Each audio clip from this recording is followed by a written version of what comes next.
Mesdames, Messieurs, bonjour et soyez les bienvenus à la 3e journée de notre session 14 du Ciné-Club MK.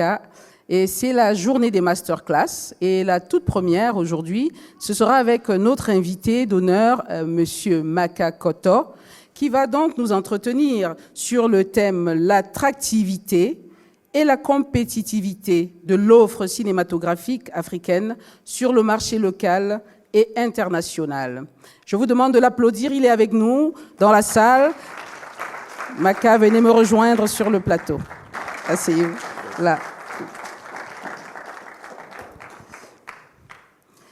Soyez le bienvenu pour cette 3e journée. Merci. Bonjour ou bonsoir, c'est selon les circonstances qui vous habitent. On va commencer par regarder 2 extraits de quelques films dans lesquels vous avez joué. Vous avez eu le rôle principal. Et je voudrais commencer par le tout premier, La vieille dame et l'Africain. Après, on regardera également Une pour toutes. Je crois que vous avez joué avec beaucoup d'acteurs africains dans celui-là. Oui, c'était un film de Claude Lelouch. Oui. Une comédie dramatique. D'accord. Et après, on va donc attaquer la thématique qui nous amène ici aujourd'hui. Ce sont de très vieux films. Hein. Oui. Ça ne me rajeunit pas, mais bon. On va vous reconnaître. Puis, vous pouvez peut-être nous rappeler cette thématique que vous-même vous avez choisie et nous dire pourquoi vous pensez que c'est important qu'on puisse s'apaisantir là-dessus. Attractivité, compétitivité, ce sont 2 thèmes, en fait, qui me sont venus à l'esprit quand Marie de Noël m'a demandé sous quel angle je voulais aborder l'échange que nous tenons ici cet après-midi. Attractivité, parce que le cinéma fascine, attire, intéresse différents publics et les goûts sont aussi nombreux que les habitants de la Terre, mais culturellement parlant, on se retrouve dans un certain genre de cinéma, que l'on soit en Afrique, en Europe ou en Amérique du Nord. Et moi, j'aimerais commencer par ce premier thème, l'attractivité, en vous posant des questions en ce sens. Je ne sais pas s'il y a un micro dans la salle. Oui, passez le micro. Il y a quelqu'un qui va donner le micro. Alors, j'aimerais savoir quel genre de film, et là on est sur le marché local, africain, quel genre de film africain vous a marqué ou vous a intéressé depuis que vous fréquentez les salles de cinéma, mais il n'y en a plus, depuis que vous consommez de l'imagerie. Voilà. Le micro, quelqu'un peut répondre? Allez, vous êtes là pour ça, posez vos questions pour mieux orienter le débat. Micro. J'aimerais savoir... Levez la main, on vous passe le micro. Quel genre de film a marqué vos esprits? C'est pas une moi, colle. Je vais choisir. Je veux juste... Viens donner à Rémi Atangana. Rémi Atangana, il est là devant. Tu peux, toi, ouvrir le bal pour encourager les autres, peut-être. Je veux évaluer l'endroit où vous vous situez relativement à la consommation de l'imagerie populaire africaine. Donc, quel genre de film africain, et si vous avez un titre à l'esprit, on va en parler, vous a marqué? Alors, merci de me donner la parole, enfin, surtout de permettre que je dise le premier mot. En réalité, c'est une question complexe. Parce que quand on va voir le film, on ne va pas choisir le film. Non, je ne veux pas un débat. Je veux un titre de film, oui, qui vous a marqué. Ce n'est pas un débat philosophique. Quand nous, on commence à regarder des films camerounais, oui. Il y a Pousse Pousse. Pousse Pousse. Par exemple, qui est le film derrière lequel tout le monde court. OK. Et Pousse Pousse, c'était fait par Daniel Kamois. Daniel, que j'ai vu il y a une semaine à Paris. Et on l'a évoqué, justement. Qu'est-ce qui vous a plu dans ce film? Alors, c'est la proximité du thème. Du thème. Il traite d'un thème, à l'époque, les pousse-pousse, c'était des genres de tricycles, enfin, bicycles, qui facilitaient le transport à l'intérieur des marchés. C'est-à-dire, il y a un bonhomme derrière, ça n'a d'ailleurs pas beaucoup changé, qui charge des bagages et qui aide les Baham Salam et toutes ces femmes du marché à se déplacer et qui participe aussi à aider les clients qui achètent des gros régimes, des choses comme ça. Okay. Et ce boulot-là était tellement un boulot de proximité que faire un film là-dessus, ça a été, je crois, un grand rapprochement entre le public et le film. Ok, donc vous vous êtes identifié en tant que Camerounais au personnage, au contenu, à l'histoire de ce film. Véritablement, j'étais sensible au thème de ce film, au thème. Était un thème de proximité extraordinaire. Et qui d'autre dans la salle a vu Pousse Pousse? Qui d'autre dans la salle a vu Pousse Pousse? Oui, passez-lui le micro. Oui. Il y a une main là. Oui, moi j'ai vu Pousse Pousse. Martial Nguéa, oui. Alors, moi, ce qui m'a intéressé à Pousse Pousse, c'est justement ce caractère populaire du film. On est dans une masse populaire, on parle des thèmes du quotidien, mais qui ont un gros impact sur la prise de la décision politique. Et c'est tellement fin qu'on n'a pas le sentiment de percevoir la gravité du propos qui est transmis. Donc, vous avez tous les deux une approche intellectuelle du cinéma. Moi, quand je regarde un film, je me laisse aller. Je suis touché ou je ne suis pas touché. Le film vient me chercher, me fait pleurer, me fait rire. Quand il est dramatique, il peut me faire pleurer, évidemment. Quand il est drôle, quand c'est une comédie, il peut me faire... C'est du divertissement. Donc, vous n'êtes pas des exemples types parce que c'est une réaction spontanée. Quand les jeunes enfants ont vu Ballon d'Or, c'est l'émotion qui a fonctionné. C'était ça. Et ce film a rencontré un public. C'est important, c'est fondamental que le cinéma rencontre son public. Je sais que moi je l'ai vu, j'ai beaucoup ri là-dessus et je me suis attaché aux jeunes. Ça fait longtemps, c'était au cinéma Le Vaury quand il existait encore. Et j'étais au-delà de ça fier de me voir, moi, Camerounais, Africain, à l'image. Donc je pouvais m'identifier, je pouvais, disons, faire un pas que je n'ai pas toujours fait quand je regardais des films européens, par exemple. Et c'est ça que je situe au niveau de l'attractivité. Ce film m'a intéressé parce qu'il m'a ému, il m'a touché. Et donc, j'ai été un public cible sans que le réalisateur ne l'ait conçu au départ. Le réalisateur, quand il écrivait son scénario, il n'a pas dit « je vise tel public ». Non, il a raconté une histoire touchante, émouvante. La plume, quand elle bouge sur le papier, ou aujourd'hui les doigts sur le clavier de l'ordinateur, ça raconte des histoires qui doivent toucher, là, parce qu'on ne se trompe jamais, jamais. Et c'est ce que font beaucoup de jeunes réalisateurs aujourd'hui, que ce soit en Afrique du Sud ou au Nigeria. Je prends ces deux exemples, parce qu'il y a un soutien derrière pour faire des films qui ont un certain cachet, qui dépassent les frontières des pays. Je n'évaluerai pas ce qui se passe au Cameroun. Je me limiterai à ces deux exemples-là. Au Maroc également, où ils font, pour parler d'un pays maghrébin, ils font énormément de films et à chaque année, il y a toujours un public marocain qui adhère à ce cinéma. Mais est-ce que le cinéma marocain touche les Camerounais? Ça, j'en doute. Est-ce que le cinéma camerounais touche les Marocains? Ça, j'en doute. Donc, on se crée, parce qu'on ne pense pas universel, on se crée un marché qui est le nôtre, qui nous conforte dans notre famille culturelle et qui nous empêche d'extrapoler les frontières. Et c'est là où je vais y revenir, c'est là où je touche à la thématique de la compétitivité. Hollywood, quand Hollywood écrit, on n'a pas les mêmes moyens, c'est sûr. Même au Canada, le budget d'un box-office américain en termes de production équivaut au budget de la cantine d'un film canadien en termes de budget. L'argent qu'on dépense à la cantine pour le tournage de films américains, c'est le budget maximal d'un film canadien.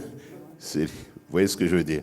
Donc, ils sont loin, mais ils sont partis sur ce territoire de conquête du marché mondial depuis très longtemps. Il fut un temps où l'industrie du cinéma était la deuxième économie aux États-Unis après l'industrie de l'armement. Donc ça apporte énormément d'argent, ils regardent de ce côté, ils font du spectacle, ils font du divertissement, mais il y a un volet économique non négligeable. C'est pourquoi il y a beaucoup de gens qui rêvent d'aller travailler là-bas, parce que c'est là où ça se passe. Mais parlant d'attractivité, il n'y a pas de difficulté à intéresser un public camerounais quand on est un réalisateur ou une réalisatrice camerounaise, parce que ce sont des histoires à travers lesquelles on peut se reconnaître, des personnages auxquels on peut s'identifier facilement. Mais une fois sortis de nos codes culturels, une fois sortis de nos frontières, là commencent les obstacles parce que la mayonnaise ne prend pas. Et puis, pouf, pouf, pouf. Quand on a un producteur qui veut faire du fric, il ne va pas suivre de ce côté-là. À partir du moment où on conçoit un produit, appelons un film un produit, avec l'ambition d'extrapoler les frontières, on adopte une démarche comme celle de Cheikh Doucouré avec Blanc d'ébène. Blanc d'ébène est une thématique qui rejoint l'ensemble. En parlant de thématique, l'ensemble de l'Afrique, parce que l'ensemble de l'Afrique a connu la colonisation. Et au-delà de l'Afrique, il y a toute l'Amérique latine qui a également connu la colonisation. Il y a le Canada, où les autochtones, les Amérindiens, comme on les appelle, ont connu la colonisation et les atrocités qui viennent avec. Donc ces gens, avec ces histoires universelles, où qu'ils soient avec un vécu similaire, vont s'identifier, vont être attirés par la thématique, vont aller voir par curiosité. Moi, j'ai eu une de mes plus belles rencontres quand j'étais ministre de la Culture, avec un grand chef autochtone, Huron-Wendat. C'est lui qui est venu cogner à ma porte pour demander un soutien par rapport au patrimoine historique qu'il voulait sauver. Ils avaient besoin d'argent pour ça. Je me suis déplacé, on avait tout organisé pour aller faire cette annonce sur place dans leur, entre guillemets, réserve. Et puis on a discuté, on a échangé. Il m'a demandé d'où je venais, mes origines. Je parlais du Cameroun, de l'histoire du Cameroun, la colonisation, les atrocités, les héros qui sont morts, qui ont été assassinés. Il m'écoutait attentivement et il avait les larmes aux yeux. Il a fini par me dire « Ton histoire, c'est mon histoire. On a connu la même chose. » Et là, il a déroulé. Et il y a eu une rencontre. Cette rencontre, elle est humaine, mais elle peut se faire également sur le plan cinématographique. Quand on choisit d'écrire sur la colonisation, il ne faut pas oublier les autres peuples qui ont vécu la même chose pour bâtir des passerelles et des ponts afin d'élargir l'assiette du marché. C'est important. La compétitivité, je vais terminer avec ça avant de prendre vos questions. La compétitivité, on n'a pas les moyens pour en Afrique aujourd'hui parce que quand un gouvernement élabore son budget annuel, le ministère de la Culture ramasse des miettes. C'est pas seulement au Cameroun, hein. Même au Canada, quand j'étais ministre de la Culture, il a fallu que je menace de démissionner pour qu'on ne coupe pas mon budget, parce que je défendais mes artistes. La santé vient en tête, parce que le pays est vieillissant, donc beaucoup de problèmes de santé. L'éducation suit derrière. Et le troisième poste budgétaire, c'est le paiement des intérêts sur la dette. Parce que pour financer les programmes, les États empruntent sur le marché international. Donc c'est comme vous qui contractez un prêt à la banque, il y a des intérêts à payer là-dessus. Mais les intérêts sont tellement élevés. Et si votre cote est basse, si elle est faible, si vous êtes A, par exemple, vous payez encore plus d'intérêts. Quand vous êtes 3A, vous en payez moins, mais vous donnez des garanties, notamment relativement à la politique fiscale. Si la politique fiscale est solide, si elle est agressive, les marchés vous font confiance. Donc, on vous paye moins d'intérêts parce qu'ils ont la garantie que vous allez assurer au bout du compte. Mais si vous n'êtes pas bien coté, c'est la tasse. Et ça nous est arrivé à quelques exercices de passer de 3A à A, de A à 2A et de retomber à A. Donc c'est comme ça. Et l'impact se ressent également au niveau de la distribution de l'assiette budgétaire quand vient le temps de définir annuellement un budget. Donc, on ne fait pas, le Canada n'est pas capable de compétitionner avec les Américains. Les pays africains, n'ayant déjà pas, pour la très grande majorité d'entre eux, de politique culturelle en tant que telle, n'en parlons même pas, il y a un manque de vision, alors que la chose culturelle est essentielle. La culture, c'est la fibre première de tout peuple. C'est l'ADN de l'identité de tout peuple. Et politiquement, la culture peut jouer un rôle dans une société pour amener les gens à se connaître et à se reconnaître. Donc à développer un sentiment d'appartenance à une même nation. Mais très peu de pays africains font cet effort-là. Je ne sais pas pourquoi, on en reparlera peut-être un jour. Donc, compétitivité, ça prend une politique, ça prend une vision, ça prend un investissement, un cadre et un plan stratégique à long terme pour aller conquérir des marchés. Parce que même si Hollywood dérange tout le monde avec ses productions, vous êtes sans doute au courant du fait que au moment des débats entourant la signature de la Convention pour la diversité des expressions culturelles, les États-Unis ont fait pression sur plusieurs nations occidentales pour pas qu'elles signent cette entente, parce que ça faisait pas son jeu, à cause justement du poids que représente cette industrie. Au Canada, on a résisté.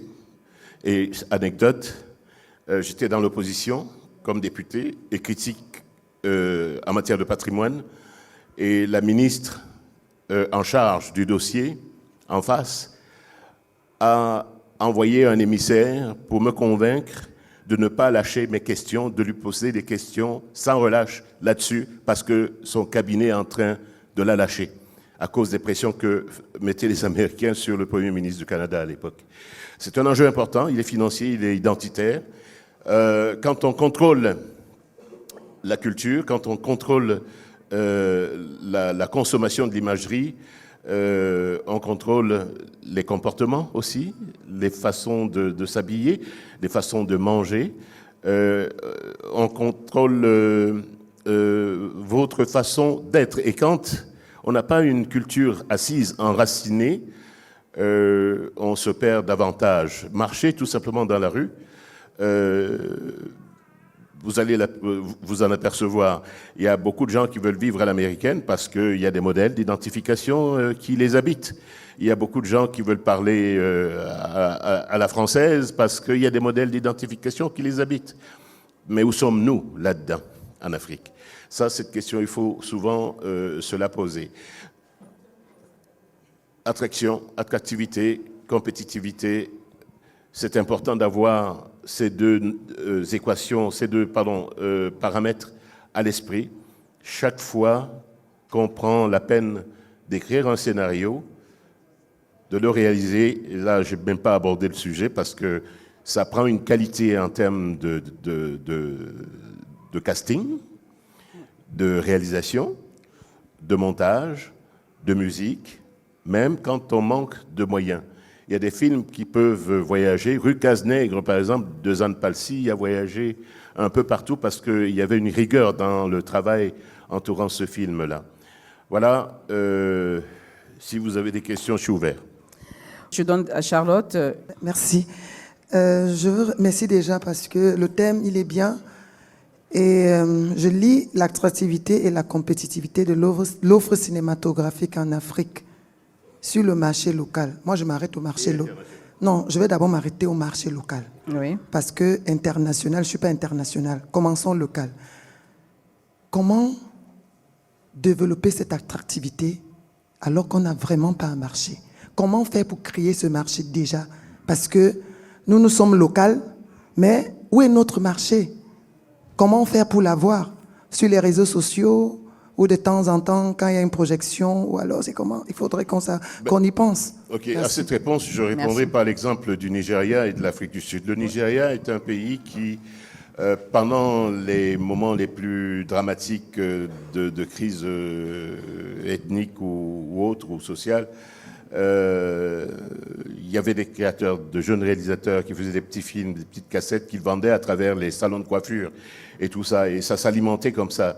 Dans les salons de coiffure, il y avait toujours un petit film très mal fait, mais les gens étaient contents de voir des gens qui leur ressemblent à l'image. Et ça a commencé comme ça, et c'est en termes disons, de patente.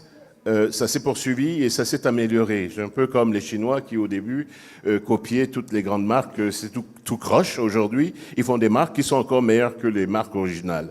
Donc, les Nigérians ont pris cette piste-là. Et c'est pas pour rien qu'ils ont battu, ils battent Bollywood. Ils sont les deuxièmes au monde aujourd'hui en termes de quantité d'œuvres produites. On prend l'Afrique du Sud, c'est pareil. Ça prend une volonté. C'est vrai que pour qu'il y ait un marché, il faut des produits. Et pour qu'il y ait des produits, il faut des créateurs. Et pour que ces créateurs produisent, il faut de l'argent. Et pour que cet argent arrive, ça prend une vision. Ça prend un plan stratégique à long terme. Ça prend un plan d'action avec des indicateurs qui montrent qu'on part d'ici, on va arriver là dans une année. Et au fil du temps, on suit tout cela. Si l'aiguille ne bouge pas, il y a quelqu'un qui doit rendre des comptes. S'il n'y a personne qui fait ce boulot, ben, on est mal pris. Il faut faire les produits pour avoir un marché. Oui. Alors, mettons-nous au travail, cherchons l'argent, ayons une vision. Oui. Bonjour, grand coton, moi je vous connais, parce que moi je visionne beaucoup. Moi je visionne, je dois avoir les télévisions, radio et tout. Voilà, je m'appelle Mapan Emmanuel, artiste humoriste comédien, slammer, conteur, poète. Je fais tout. Peut-être c'est la porcherie. Bon, quand on dit marché, pourquoi les politiciens ont tout peur de la culture? Ils ont la psychose, 1. De 2, pourquoi l'Afrique de l'Ouest est avancée? Moi, il semble que l'Afrique centrale somnole un peu par rapport à l'Afrique de l'Ouest. J'en ai terminé. Merci. En politique, pourquoi les politiciens ont-ils peur Non, de je la pense. culture? Oui, c'est sa question. Oui, c'est une bonne remarque. Est-ce qu'ils ont peur? Je ne sais pas. Je pense qu'il y a du mépris et ça doit être inconscient de la chose. Mon père, par exemple, qui est de la génération des Senghako à l'époque, mon père avait du mépris pour la culture et les gens de la culture. C'est pourquoi on ne s'entendait pas, lui et moi. J'étais au secondaire, au pensionnat, j'avais 11-12 ans quand j'ai décidé de devenir acteur. Mais pour mon père, il n'était pas question parce que ça n'avait aucun sens. Tu vas faire des études sérieuses. Et une fois arrivé en première, on m'a envoyé avec une entente signée à l'effet que j'allais passer mon bac et que j'allais entrer à l'université pour étudier en droit et en sciences politiques. Ok, je l'ai fait 2 ans. À un moment donné, je déprimais tout simplement parce que je n'étais pas sur la ligne de ma passion. Et j'ai appelé mon père. Je lui ai dit, papa, écoute, à partir de maintenant, je vais faire ce qui me passionne, ce qui me plaît, c'est-à-dire les arts.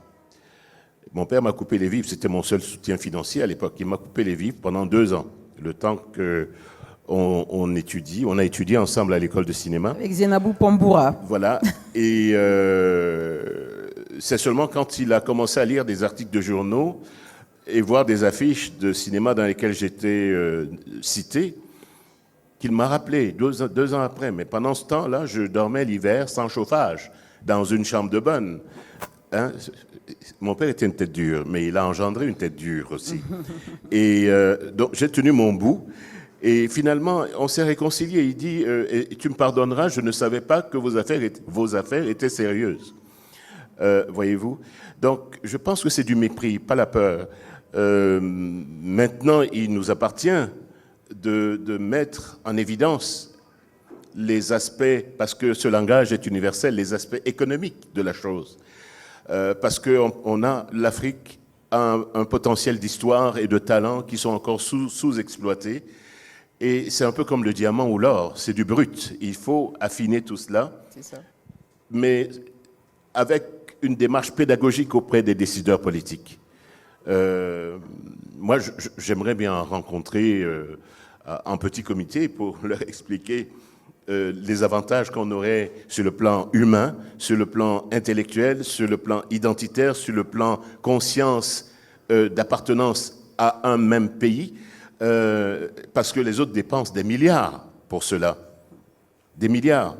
Donc, je comprends qu'il y ait des priorités. Hein. On parlait tout à l'heure de la santé, l'éducation, les infrastructures, les routes, tout ce qu'on veut. C'est prioritaire, c'est sûr. Ils se disent toujours, bon, les gens, s'ils veulent consommer de la culture, ben, ils n'ont qu'à s'en payer.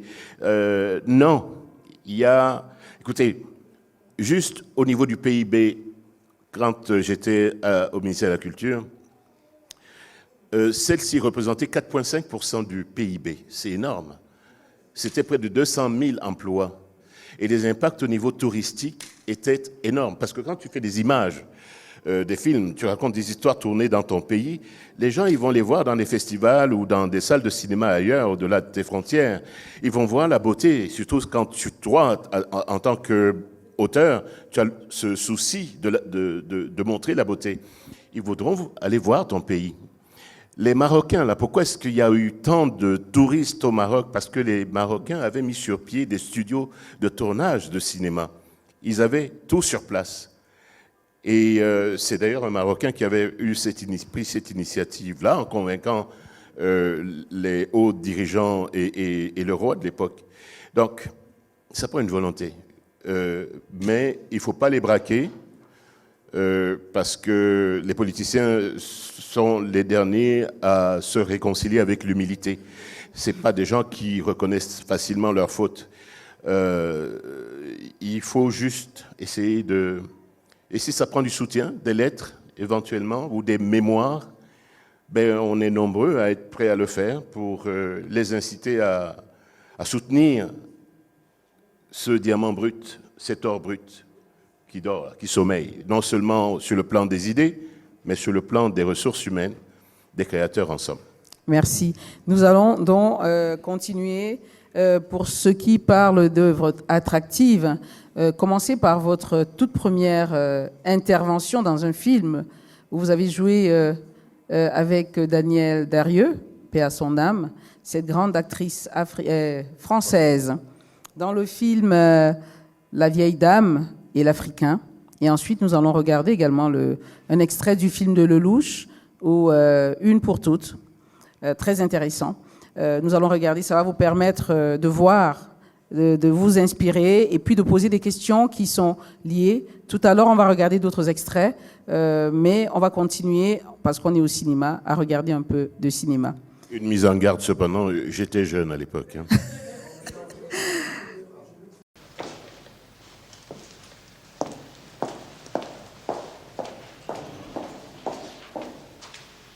Raphaël ?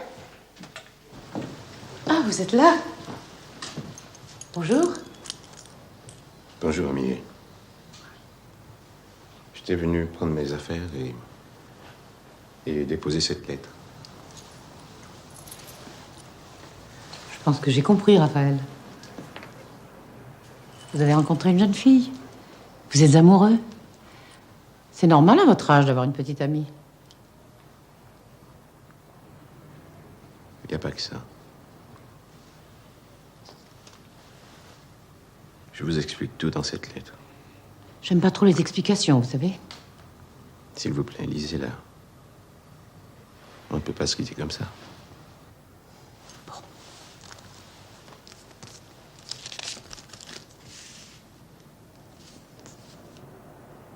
Vous m'écrivez que vous m'avez un peu joué la comédie, n'est-ce pas? Oui. Je m'en doutais, Raphaël. Ça n'a aucune importance. Vous aviez besoin d'aide. Je pouvais vous apporter cette aide et je l'ai fait avec le plus grand plaisir. Je suis très heureuse d'avoir fait votre connaissance. Et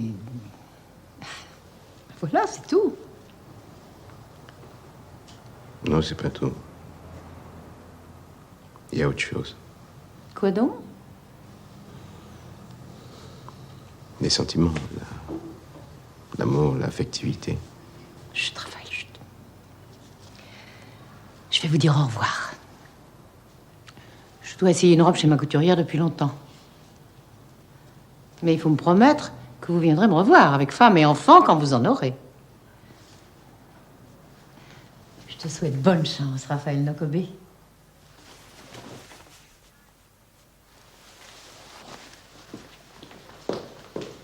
Donc voilà La vieille dame et l'Africain. Et nous allons prendre un deuxième extrait qui est un film de Claude Lelouch, Une pour toutes. Alors je voudrais procéder aujourd'hui à la nomination de celui qui va lui succéder le jour fatidique. Et pour succéder à un homme de grand courage, je vais tout simplement nommer le plus courageux d'entre vous.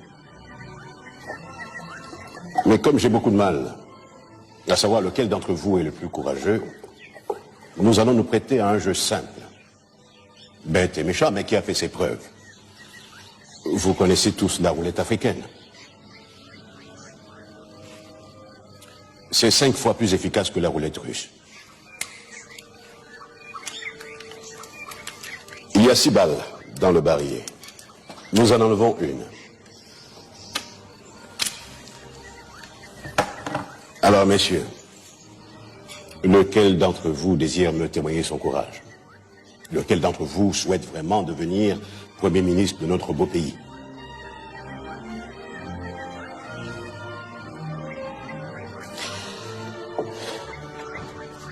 Je m'excuse, Monsieur le Président. J'ai honte. Je m'excuse, Monsieur le Président. Désolé, Monsieur le Président. Je m'excuse, Monsieur le Président. Pourtant, je vous suis très fidèle. Je m'excuse.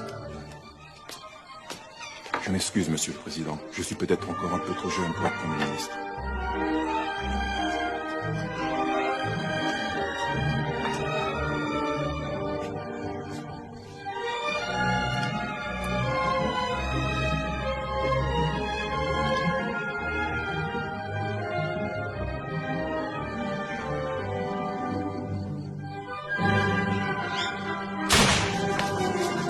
Stop.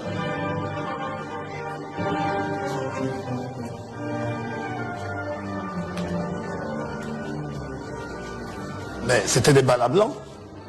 Je n'ai pas en plus tué le plus courageux d'entre vous.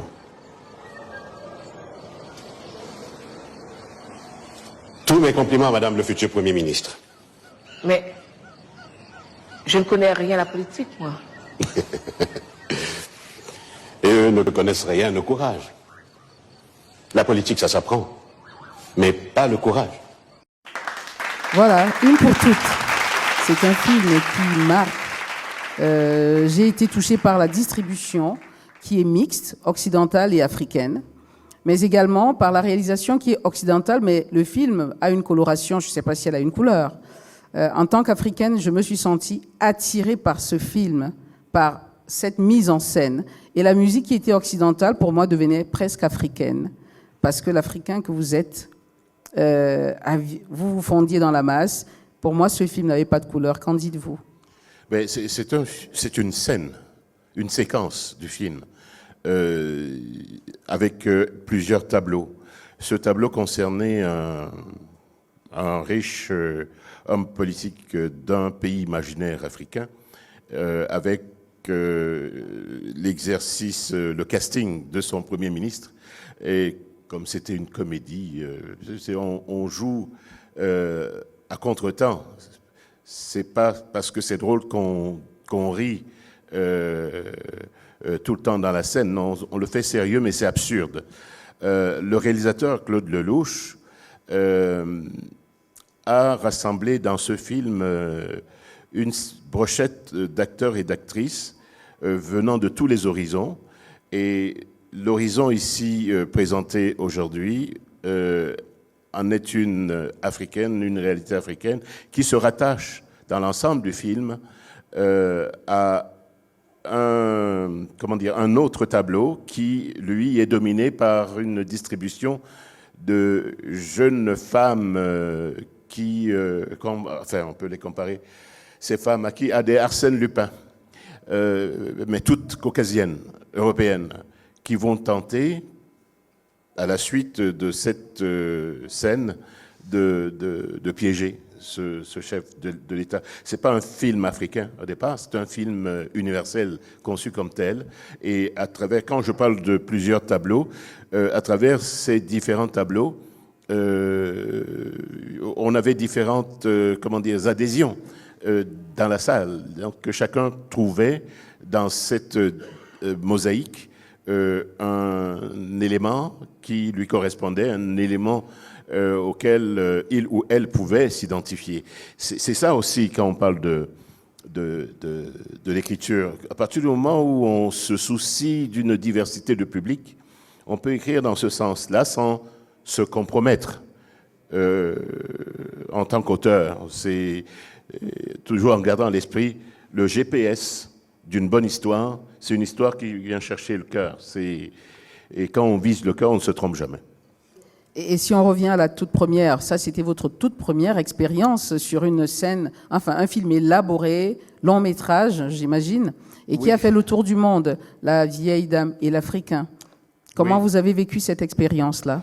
Est-ce que quelqu'un a le souvenir de l'avoir vu à la télévision au Cameroun, sur TV5 Monde? Oui? Ok, ça fait longtemps parce que moi j'en ai eu les échos quand j'étais... c'est surtout relativement à une chanson. Qui c'est qui avait fait la musique? J'oublie, c'est un Camerounais qui avait fait la musique, mais j'oublie qui. Ça remonte à très loin. Je venais de finir mes études, de terminer mes études d'art dramatique à l'époque. Et par contre, là, le réalisateur voulait intéresser plusieurs publics, pas seulement le public européen. Il voulait également intéresser le public africain, compte tenu du fait que les deux rôles principaux étaient en termes de distribution de textes, de dialogues, de scènes équivalents. Mais la première mouture du scénario était, disons, dominée par les préjugés occidentaux vis-à-vis du personnage que j'ai incarné. Et quand le réalisateur m'a approché, après avoir lu le scénario, c'est ce que je lui ai fait comprendre. Je lui ai dit, le regard que vous posez sur mon personnage ne m'emballe absolument pas, c'est de la caricature. Est-ce qu'on peut retravailler le scénario? À ma grande surprise, il m'a dit oui. Donc on s'est enfermé pendant à peu près 2 semaines pour réécrire l'ensemble de l'histoire ensemble. Et aux grandes dames de la chaîne principale qui devait diffuser le téléfilm. Et ça a donné un film qui a, à l'époque, battu tous les records d'audience. Il y a 5 millions de personnes qui ont vu ce film le premier soir. Donc, tout le monde s'est retrouvé là-dedans. Et la relation entre les deux personnages était tellement intense que... Ah oui, il y a autre chose qui m'a frappé. Moi, je sortais de l'école quand j'ai fait ça. Et on parlait de chance, mais c'est pas... Coïncidence oblige, cette dame que vous voyez là, c'était un monstre du cinéma français, Danielle Darieux. Et elle avait 50 années d'expérience devant moi, qui n'en avait à peine que de quelques mois. C'était une école d'humilité. Quand elle terminait ses prises, elle se tournait vers moi. « Maka, qu'est-ce que vous en pensez? Est-ce que j'étais bonne ?» elle n'avait pas à me poser ces questions, considérant mon expérience, disons, de novice. Mais j'ai appris là que pour aller loin, pour monter très haut, il faut toujours être en phase avec l'humilité. Quand on manque d'humilité, on n'apprend rien et on finit médiocre. Et quand on a à côté de soi des gens qui, eux, ont l'humilité et qui poussent, qui grandissent, qui s'améliorent au fil du temps, on a tendance à vouloir les écraser ou les effacer. Il y a quelqu'un qui m'a dit il ne faut pas créer des situations où on éteint les étoiles pour s'éclairer avec des lucioles. C'est bien dit, ça. C'est important de rester humble. Quand on est humble, on apprend. Moi, j'ai souvent donné des cours d'art dramatique à de jeunes comédiens et à des directeurs d'acteurs aussi. Des gens qui n'avaient pas beaucoup d'expérience. Mais je ne leur imposais pas des textes. Je leur donnais des thèmes d'improvisation au départ. On enregistrait. Et dans ces improvisations, à partir du moment où, à la deuxième, troisième, quatrième prise, ils ont pris confiance, ils se révèlent. Ils révèlent qui ils sont, à travers les dialogues, les textes, les attitudes, les postures. On enregistre tout ça et on réécrit tout ça. Et vient le moment de rejouer ce qu'il ou elle a improvisé. Là, ça surjoue, je dis non, reviens. Allons chercher toi à travers ce texte. Et ça prend l'humilité. C'est quand un metteur en scène, un réalisateur dirige une actrice ou un acteur, c'est dans les deux sens. Hein. Le réalisateur doit être humble, c'est-à-dire ne pas se projeter dans la personne, être à l'écoute de la personne, et l'actrice ou l'acteur se doivent également d'être humbles pour aller à la rencontre de l'univers en se donnant soi-même. Parce que si on est choisi, c'est à cause de ce qu'on exprime, ce qu'on dégage, comme sensibilité, comme énergie pour un rôle. C'est fondamental. Alors, j'ai parlé tout à l'heure de l'écriture en parlant du GPS qui est le cœur. Pour le jeu, l'interprétation, la direction d'acteur, c'est l'humilité. Et quand on a tout ça sur un plateau, ça se passe avec passion et on n'a pas l'impression de travailler, on a l'impression de s'amuser. C'est ça. Steve Cam2, à toi le micro. Oui, je suis libre pour le premier rôle. Ce serait un grand honneur. Super. Super. Déjà, je voudrais vraiment vous féliciter pour votre brillante carrière, votre brillant parcours. Je voudrais savoir, par rapport au premier extrait, quelle était votre méthode de travail? Comment est-ce que vous êtes rentré dans ce jeu, sachant que vous veniez, ça fait quelques mois, et que vous êtes face à un monstre?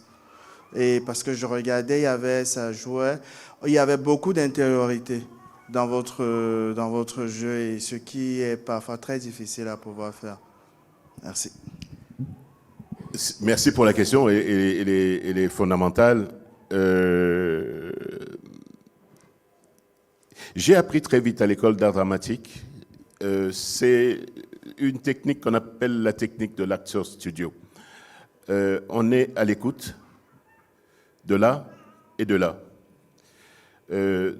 Du partenaire. Ce n'est pas un échange de mots, de paroles, c'est un échange de sentiments, d'énergie. Donc, une fois en situation, concentration aidant, il est inévitable que quand on ne se cache pas derrière une carapace, quand on est soi, ça donne ça. Il faut être vrai, il faut être soi-même. Il ne faut pas être tenté d'être quelqu'un d'autre. Et ce quelqu'un d'autre est déjà pris de toute façon parce que c'est quelqu'un d'autre. On est nous-mêmes porteurs de sensibilité, porteurs de compassion, porteurs de... Il faut aimer les personnages aussi, au départ, quand on les appréhende, une fois avoir lu le scénario, après avoir fait un travail de table. Il faut adopter son personnage, il faut en faire sien, en y mettant tout ce qu'on peut y mettre. C'est un peu comme un tableau d'un peintre. Un peintre, même aveugle, quand il a un tableau à peindre, ça peint, parce que ça vient d'ici. Ce trajet, il est fait, et son pinceau n'est que le prolongement de ça. Et l'acteur, dans sa posture, après avoir assimilé les dialogues et tout, après les avoir oubliés, parce qu'au cinéma, il faut oublier qu'on a appris les dialogues, ça donne ça, en restant soi. Merci. Bon. Oui, une question? Oui. Quels sont les atouts d'un bon acteur? J'en ai terminé, merci. OK. Okay. Quand on flingue, oui. C'est en référence à la scène, là? Oui. Ah oui, non, mais c'était des balles à blanc. C'était le président les a mis à l'épreuve. Le président a dit, c'était très drôle la scène d'ailleurs, parce qu'il ne fallait pas rire, mais c'était à mourir de rire sur le plateau. Quand on disait couper, on était fou de rire. Et donc le président les a piégés. Il voulait savoir lequel d'entre eux pouvait assumer le rôle de Premier ministre. Ça prend du courage, parce que le Premier ministre, c'est l'exécutant du programme, du plan, du parti pour le pays, pour le bien commun. Et il y a des décisions difficiles qu'il faut prendre parfois. Et il faut avoir, comme on dit au Québec, la couenne dure pour résister aux insultes, aux colibés et tout ça. La politique, c'est pas facile. Donc, ça prend un Premier ministre solide. D'où le test. Et la balle qui a été introduite dans le pistolet était une balle à blanc. Les autres, ils ne le savaient pas. La femme, la servante, elle ne le savait pas non plus. Pourquoi elle a posé ce geste, ça, c'est Claude Lelouch qui sait pourquoi, je ne sais pas. Mais pour les besoins de la comédie, elle s'est tiré une balle et ça a surpris tout le monde. Et quand elle dit je connais rien à la politique, moi, la suite du dialogue, c'est ne vous inquiétez pas, la politique, ça s'apprend. Le courage, ça ne s'apprend pas. C'était la morale de la scène. Voilà. Et deuxième question. La qualité d'un bon acteur, c'est l'humilité, je pense. Parce que quand on est en conflit avec l'humilité, on n'écoute pas le metteur en scène, on n'écoute pas son personnage tel qu'il est écrit, on se met c'est-à-dire on met son ego de l'avant et on ne rentre pas dans l'univers de l'auteur. Ça part déjà très mal. Humilité, simplicité, écoute, compassion. C'est pas un travail intellectuel, c'est vraiment un travail de tout, c'est la physique du tout, de l'âme, de l'esprit, tout ce qu'on veut.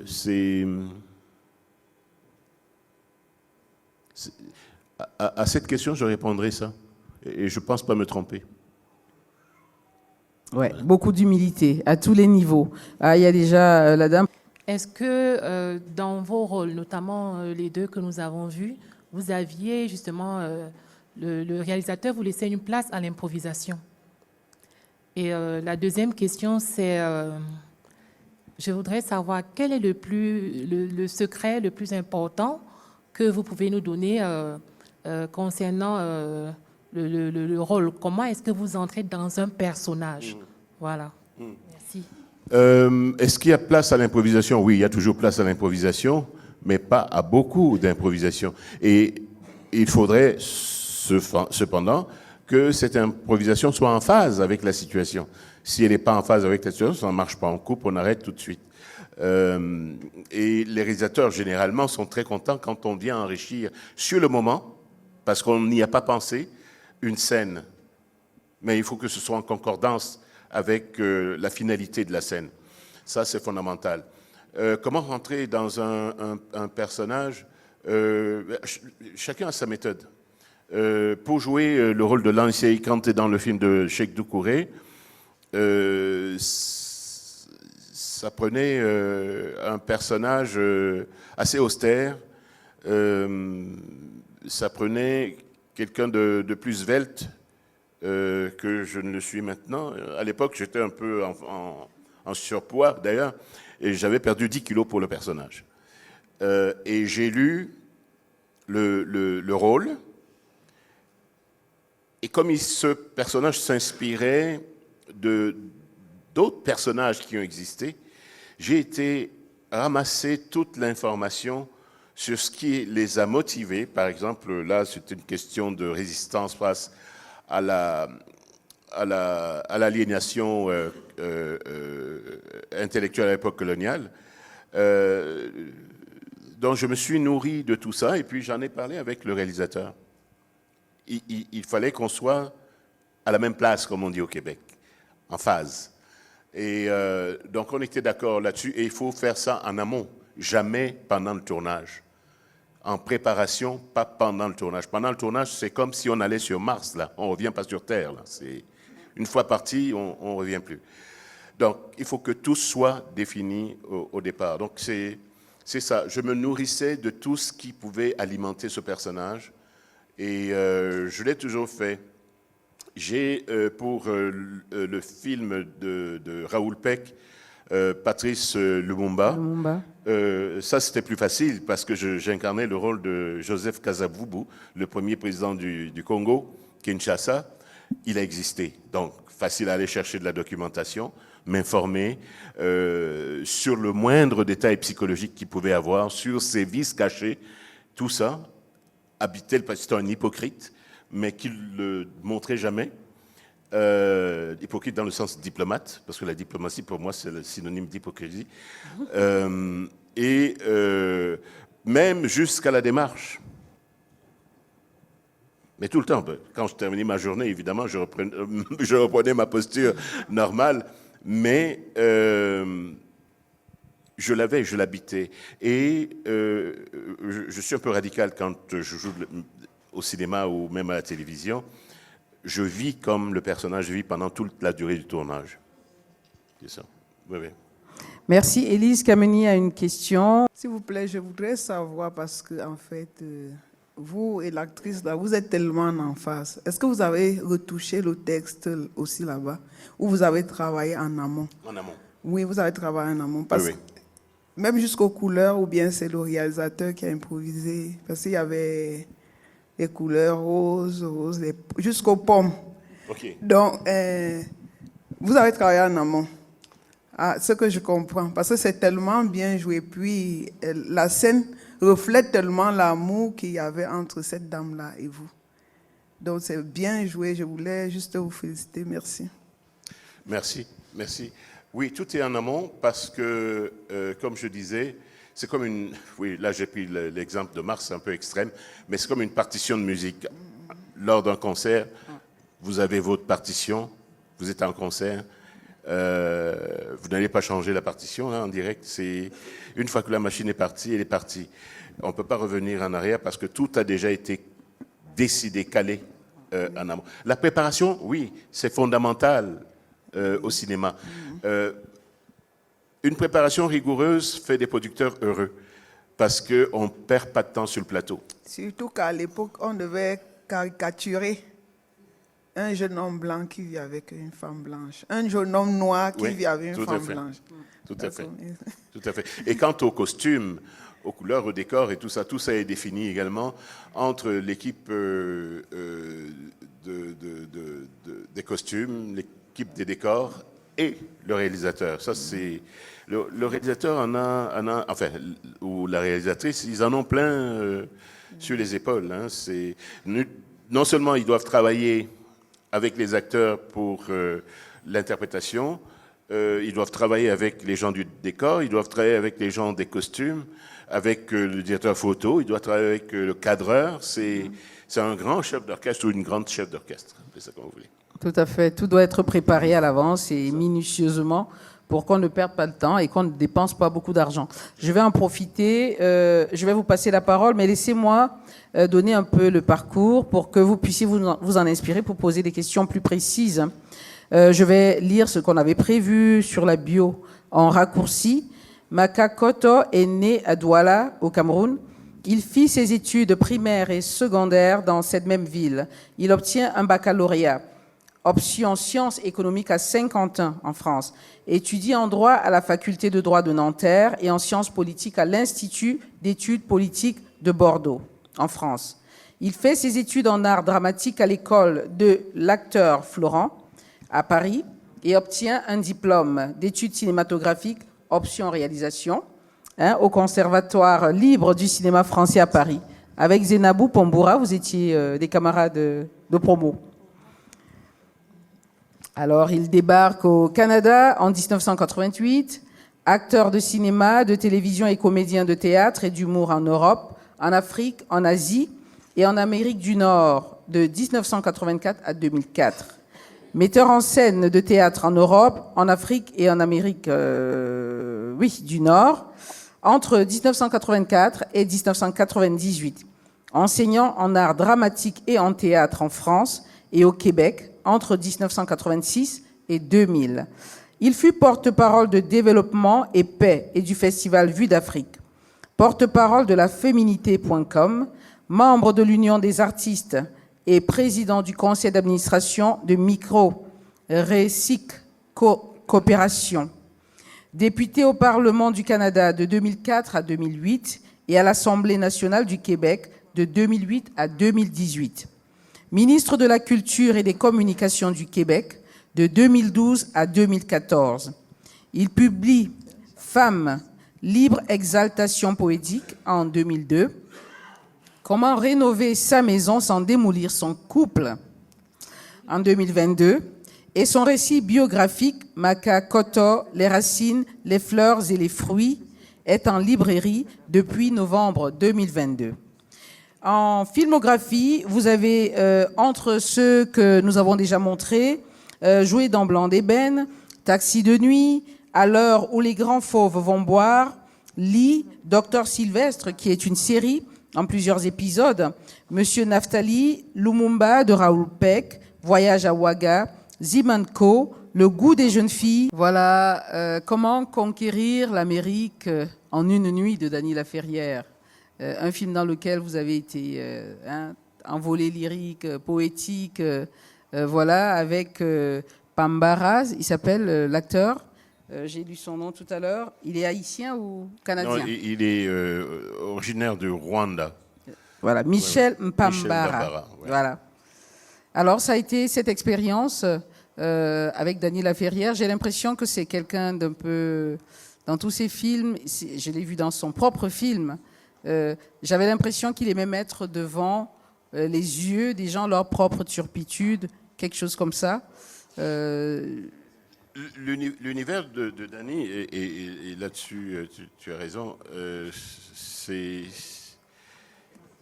un univers où il y a en permanence de la provocation. Dany aime provoquer, il aime titiller, mettre les gens face à leurs contradictions, ou mettre en évidence les sens et les personnalités cachées de ces personnages. C'est un grand observateur de la société qu'il a accueillie, parce que Dany est un rescapé de Duvalier. Il était journaliste à la base, et associé avec un autre de ses compères, ils ont créé une petite structure journalistique qui leur a valu une fatwa. Et Dany s'est sauvé juste à temps, mais son ami a été assassiné. Il s'est retrouvé au Québec et comme journaliste, il a observé cette société, puis il s'est mis à l'écriture et il a eu du succès avec son premier roman. Oui. Comment faire l'amour avec un ex fatigué. Et c'est ce premier roman qu'il a adapté encore en film. Qu'il a adapté en film, et c'est pour cette adaptation qu'il est venu me chercher à Paris. Et vous êtes devenu, vous n'étiez pas à une seule expérience. Il y a eu celui-là, il y a eu celui-ci, il y en a eu d'autres encore. Oui. Vous étiez son acteur fétiche. C'est ça. Il le dit d'ailleurs, il s'en cache pas. Et on est très proches, donc c'est un peu comme avec Chèque. Hein. C'est une Chèque complicité. aussi, vous avez fait pas mal de films ensemble. C'est ça, une belle complicité. Donc, c'est un univers qu'il faut connaître. Je ne sais pas si vous avez lu ses romans. Il en écrit un en moyenne par année. Il est académicien pour Il est académicien, il est rentré histoire. à l'Académie française il y a 4-5 ans. Et c'est une belle plume, déjà au départ. Et pour revenir à la question de l'improvisation, chez Dané, il y a toujours place à l'improvisation quand tout roule. Mais il ne faut pas trahir l'auteur, c'est-à-dire rester en phase, rester en situation pour ne pas dénaturer la finalité de la scène. Ce qui veut dire que pour avoir un beau film, il faut une belle écriture, une belle histoire, inspirée parfois de choses très fortes, mais savoir les faire en respectant les règles de l'art. Comme on n'a pas beaucoup de temps, je voudrais quand même revenir sur la thématique de ce jour et vous demander, au vu des réalités, vous avez été au Canada, ils ont eu un début, vous êtes arrivé quand les choses étaient déjà à flot. Est-ce que nous, on est si bas que ça? Ou alors pensez-vous qu'on est sur le chemin et qu'il faudrait quoi? Qu'est-ce qu'il faut? Vous l'avez dit, une vision, mais ça, c'est des mots pour moi. En pratique, est-ce que le Cameroun, pour vous, ou alors certains pays africains qui n'ont pas encore fait le pas, il y a quelque chose qu'ils doivent faire sans peur, se dire on va mettre tant, parce que c'est ce que vous avez fait au Canada. Dites-nous, peut-être pas au niveau du Canada, peut-être à un niveau moindre, qu'est-ce que nous pouvons faire pour sortir un peu la tête de l'eau? En fait, le cinéma canadien est porté par le Québec, la province du Québec ou la nation québécoise, c'est comme on veut, parce que c'est l'îlot francophone en Amérique du Nord, le plus viable. Et ils sont 8 millions sur 32 millions au total, avec un voisin massif de près de 400 millions d'anglophones ou d'anglophiles. Donc ce 8 millions, depuis 2 siècles, résiste au laminage linguistique, à l'uniformisation culturelle. Et c'est dans cette résistance qu'est né ce désir de culture qui lui ressemble et qui le rassemble. Le Québec est devenu, dans la francophonie, un modèle de référence en termes de défense d'identité, mais pas une défense exclusive, comme le veulent certaines personnes d'extrême droite que je ne nommerai pas. C'est plus dans une optique de survie dans cet océan anglo-saxon. Donc, si on fait un parallèle avec le Cameroun ou d'autres pays en Afrique qui sont, disons, sortis des stigmates, des blessures même de la colonisation, donc qui sont en convalescence, parce que 60 ans, c'est très jeune, hein, c'est pas vieux ça. Donc on porte encore, même si on est dans le déni, même si on refoule cela, la preuve en est que on en vient aux mains à cause du patrimoine culturel d'autres, pas les nôtres. Je ne vois pas beaucoup d'énergie, de passion dispensée au Cameroun ou ailleurs, en Afrique, quand vient le temps de défendre le patrimoine culturel authentique de l'Afrique. Mais on est plus enclin à se battre pour défendre le patrimoine des autres. Ça, c'est absurde. Donc, ça m'amène à dire que nous ne savons pas qui nous sommes.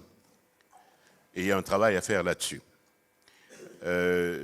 Si j'étais psychanalyste, je dirais que nous sommes un morceau et que nous refusons de le croire ou de le voir, un peu comme certaines personnes atteintes de maladies mentales qui refusent d'aller consulter. Mais si un jour nous décidons d'aller consulter, il y a un médecin qui s'appelle Culture. C'est lui qui va nous soigner, nous guérir et s'installer en dessous de nos pieds comme un ciment qui nous rassemble. D'autres l'ont fait. La Chine l'a fait. La Chine était laminée, azimutée par les Britanniques, par les Japonais. Ils se sont retrouvés grâce à quoi? Grâce à la culture. Et ils ont développé cette dimension culturelle qui impressionne un peu partout à travers le monde aujourd'hui. Je vous ai donné l'exemple des Américains tout à l'heure, c'est Hollywood qui a bâti tout cela. Si Hollywood n'avait pas été là, il y aurait des guerres civiles aux États-Unis tous les ans. Donc, la culture, c'est pas que du divertissement, c'est un ciment, c'est un réparateur de blessures, c'est l'essentiel, c'est la fibre première, je l'ai dit au début, de tout peuple, de toute nation. Mais pas la culture des autres nécessairement, il ne faut pas se fermer. C'est important de savoir, de connaître les autres. Et d'ailleurs, ils sont parfois surpris, les Européens ou les Américains, qu'on les connaisse mieux qu'eux ne se connaissent eux-mêmes. Mais malheureusement, nous ne nous connaissons pas tous. Moi, j'ai vécu une expérience magnifique quand j'étais au secondaire au pensionnat. Au collège Liberman, pour ne pas le citer, nous avions des visionnaires qui anticipaient des conflits ethniques au Cameroun, mais qui nous ont amenés à vivre ensemble, à assumer notre diversité ensemble, à apprendre les uns des autres, les histoires des uns des autres, les langues des uns des autres, des jeunes qui venaient du nord, de l'est, de l'ouest, de partout. On était, comment dire, chaque fois que j'en parle, je suis ému. Face au spectacle désopilant qui s'impose aujourd'hui à nous. Ce laboratoire était merveilleux parce que on n'était pas Douala, on n'était pas Ewondo, on n'était pas Bamileke, on n'était pas du Nord, Bamoun, non, on était Camerounais. On dit un et indivisible. Voilà. C'est la formule. Mais c'était pas des propos en l'air, là. Parce qu'on se connaissait, on connaissait l'histoire des uns et des autres. Et au-delà de ça, on se racontait notre histoire à travers des pièces de théâtre qu'on montait à l'école. Donc on vivait notre histoire. Ça n'est plus le cas. La culture, c'est fondamental. Mais on ne va pas sortir sur cette note un peu grise. Il y a beaucoup d'espoir puisque nous sommes au Ciné-Club et que nous regardons des films, nous découvrons des films. C'est pour dire qu'il faut continuer. Il faut chercher à lire ces livres-là, il faut chercher à voir nos films. Et puis peut-être demain, on vous reverra dans un de nos films. Hein, il a dit tout à l'heure, n'hésitez pas, il est là pour ça. Vous écrivez un beau projet. Hein? Oui, là-dessus, aux jeunes réalisatrices, réalisateurs, là, si d'aventure vous développez un projet, vous avez besoin d'un conseil, je n'ai pas besoin d'avoir mon nom à l'écran ou quoi que ce soit, si vous avez besoin de conseils dans la phase préparation et tout, il y a Zoom, il y a Google Meet, on peut travailler à distance, je peux toujours aider et guider. Okay? Ah ben applaudissez, voilà. C'est une belle offre. C'est une belle offre. C'est un coaching gratuit et puis de haut vol. Merci beaucoup. On va terminer sur cette note-là. On a beaucoup d'espoir parce qu'on est déjà là-dessus, puisque vous êtes là. Et on voulait vous remercier d'avoir accepté notre invitation. Ce fut avec plaisir. Et il faut l'applaudir parce qu'elle n'a pas hésité merci. À prendre son téléphone et à m'appeler. Et puis voilà.